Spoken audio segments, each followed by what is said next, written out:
नमस्कार सर्वांना, कसे आहात तुम्ही सर्व? मस्त ना? नयन कलाकृतीमध्ये आपले सर्वांचे मनपूर्वक स्वागत आहे. आजची आपली रेसिपी आहे नाचणीपासून बनलेली बघा, नाचणी सत्वाचा खरवस. हा पहा, नाचणी सत्वाचा खरवस मी बनवलेला आहे, बघू शकता तुम्ही. यापूर्वी मी तुम्हाला नाचणीच्या खूप साऱ्या रेसिपी दाखवलेल्या आहेत. नाचणी सत्व कसे तयार करायचे तेही तुम्हाला दाखवलेले आहे. नाचणीचे मोदक, नाचणीची भाकरी, नाचणीचे घावण, नाचणीची इडली, या सर्व रेसिपी मी अगोदरच अपलोड केलेल्या आहेत.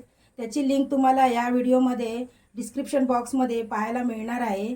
आणि आज मी तुम्हाला नाचणीपासून खरवस कसा तयार करायचा ही रेसिपी दाखवणार आहे.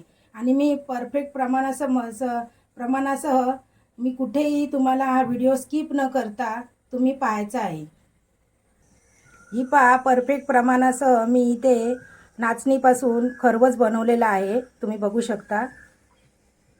त्यासाठी तुम्हाला संपूर्ण अशी रेसिपी बघायची आहे, कुठे स्किप न करता. अजूनपर्यंत चॅनलला सबस्क्राईब केलं नसेल तर चॅनलला सबस्क्राईब करा.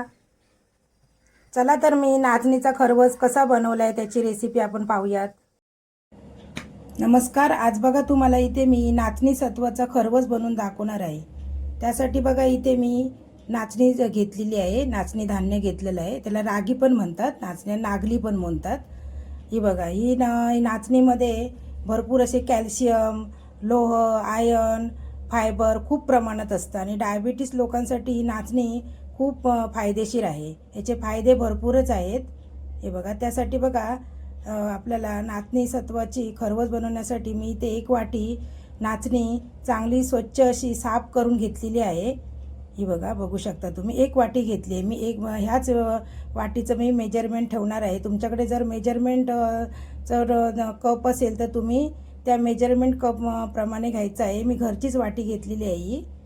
आता आपण ही नाचणी या बाउलमध्ये घालून घेऊया. आता आपण बघा पाणी घालून चांगलं धुवून घ्यायची आहे नाचणी. ही पहा, नाचणी अशी चांगली अशी चोळून धुवायची आहे बघा. कारण त्याच्यावरती धूळ वगैरे असते, माती असते.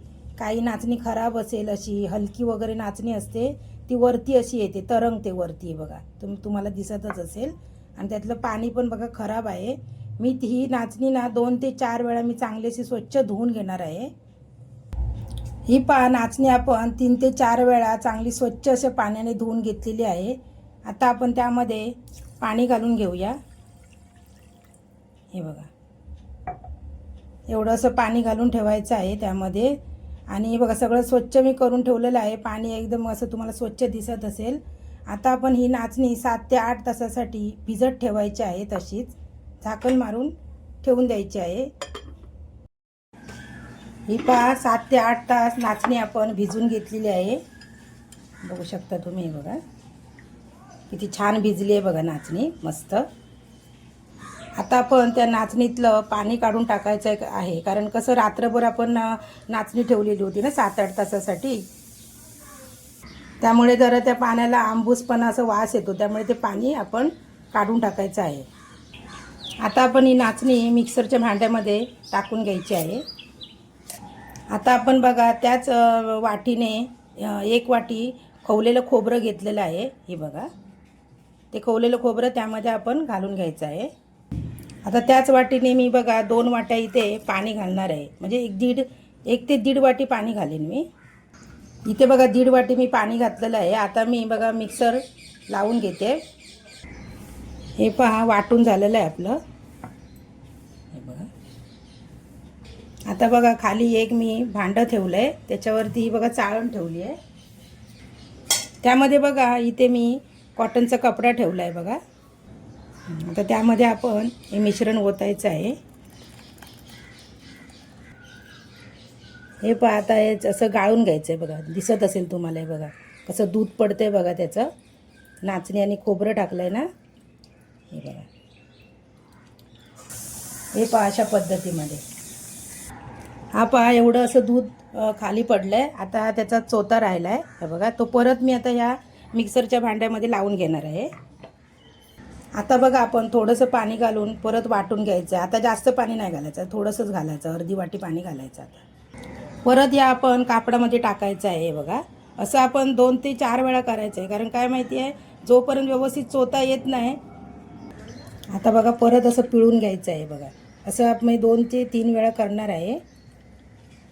हा पहा आता शेवटचा चोथा राहिलेला आहे. आता तो आपण टाकून द्यायचा आहे, कारण आता पूर्णपणे त्याच्यातलं दूध निघालेलं आहे. हे बघा, हे बघा, कलर पण बघू शकता तुम्ही या दुधाचा.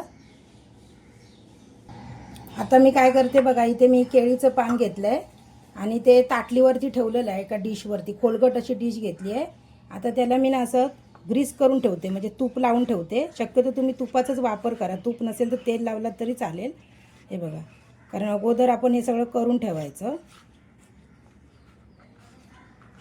हे पहा, गॅस बारीक करून मी इथे कढई ठेवली आहे. त्या कढईमध्ये आपण हे दूध टाकून घेऊया.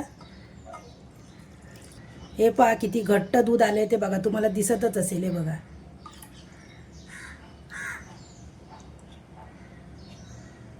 आता आपण त्यामध्ये बघा एकाच वाटीने मेजरमेंट घेतलेली आहे, त्याच वाटीने मी बघा गूळ टाकते.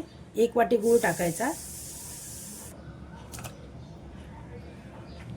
हे पहा, गूळ चांगला असा वितळून घ्यायचा आहे. आता चिमूटभर मीठ टाकायचं आहे, कारण गोडाचा पदार्थ आहे त्यामुळे कसं बॅलन्स व्हायला पाहिजे म्हणून, आणि चविष्ट पण होते त्यामुळे. हे पहा, मध्यम गॅसवरती आपण सतत असं मिश्रण ढवळत राहायचं आहे. हे पहा, मिश्रण थोडंसं घट्टसर होत आलं की आपण त्यामध्ये वेलची पावडर टाकायची आहे. आणि वेलची पावडर मी सर्वात शेवटी का टाकते, कारण ते ना वेलची पावडरमुळे कसं त्याचा स्वाद आहे ना टिकून राहतो व्यवस्थित. असं आहे बघा, घट्ट होत आलं आहे मिश्रण. हे पहा, मिश्रण असं घट्टसर झालं की लगेच गॅस बंद करायचा आहे. आणि मगाशी आपण जे ताट तयार करून ठेवलेलं होतं ना, ते गरम गरमच त्याच्यामध्ये असं टाकायचं आहे बघा. हे मिश्रण गरम गरम टाकायचं.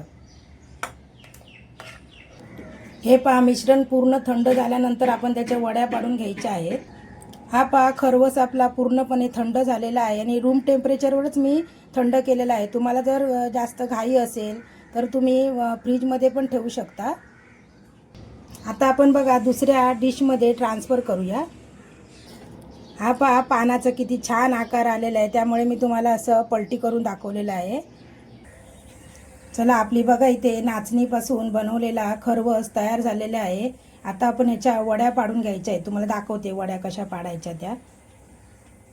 हे बघा, तुम्हाला कुठच्याही आकारामध्ये तुम्ही ह्या वड्या पाडू शकता. हे पहा, अशा पद्धतीमध्ये बघा किती छान अशा वड्या झालेल्या आहेत, बघू शकता तुम्ही. हे बघा, मस्त अशा वड्या झालेल्या आहेत. माझ्या पद्धतीने तुम्ही नाचणीच्या सत्वाचं तुम्ही असं खरवस बनवून बघा, तुम्हाला नक्की आवडणार आहे. जर व्हिडिओ आवडला असेल तर लाईक, शेअर अँड सबस्क्राईब.